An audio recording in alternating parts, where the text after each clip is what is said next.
बिस्मिल्लाहिर्रहमानिर्रहीम। अस्सलामुअलैकुम। Welcome viewer. Saudi Urdu news channel को देखने और पसंद करने का बहुत बहुत शुक्रिया।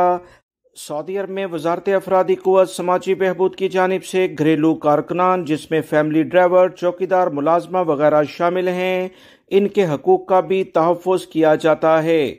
जिस तरह तजारती इदारों के कारकुनान के हकूक़ के बारे में बाकायदा एलामिया जारी होते रहते हैं।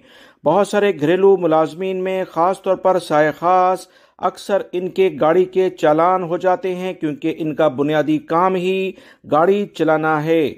मुख्तलिफ कफ़ील इनके अकामों पर आने वाले जुर्मानों की अदायगी नहीं करते। इस बारे में जवाज़ात से बाकायदा गैर मुल्की अफराद ने ये पूछा कि गाड़ी चलाते हुए इनका चालान हो गया, अब इस खिलाफ वर्जी को इसका कफ़ील अदा करेगा या वो खुद अदा करेगा। सऊदी महकमा पासपोर्ट की जानिब से वाज़ह तौर पर इस बारे में एलामिया जारी हुआ है, जो कि गैर मुल्की भाइयों के लिए बहुत ज़्यादा अहमियत रखता है, क्योंकि अक्सर कफीलों और ड्राइवरों के दरमियान इसी बात पर इख्तलाफ हो जाता है, क्योंकि साए खास ड्राइवर हजरा जो गैर मुल्की गरीब मुल्कों से आते हैं 1500 से 2000 के करीब इनकी सैलरी होती है। अगर वो चलान की रकमें ऐसे अदा करे तो इनके लिए तो बहुत मुश्किलात हो जाती हैं। इस बारे में सऊदी महकमा पासपोर्ट और सऊदी महकमा ट्रैफिक ने यह कहा कि अगर ड्राइवर की गलती की बिना पर चलान हुआ है तो लाजमी तौर पर ड्राइवर को अदा करना होगा।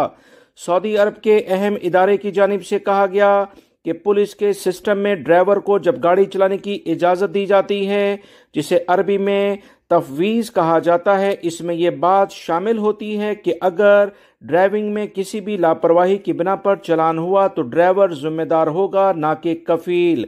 हाँ, गाड़ी में कोई फिटनेस का मसला है या दीगर कोई इश्यूज हैं, इस बुनियाद पर अगर कोई भी चलान किया जाएगा तो उसकी जिम्मेदारी कफील की होगी। गैर मुल्की अफराद खास तौर पर साए खास के लिए ये बहुत अहम इतलात हैं, लिहाजा इसे अपने दूसरे दोस्तों से भी शेयर कीजिएगा ताकि वो भी ये मालूमात जान सकें। मिलेंगे मजीद ताज़ा तरीन अपडेट के साथ। अस्सलामु अलैकुम।